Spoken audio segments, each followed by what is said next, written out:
এ মায়াময় ছোট থেকে মায়ার জলে বন্দি রেখে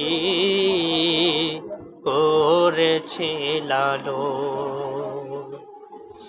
যে মায়াময় ছোট থেকে মায়ার জলে বন্দি রেখে করেছে লালন।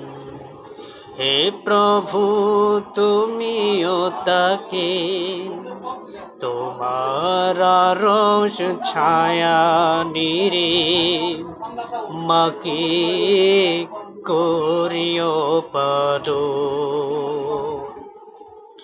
যে মায়াময় ছোট থেকে মায়ার জলে বন্দি রেখে করেছে পারো।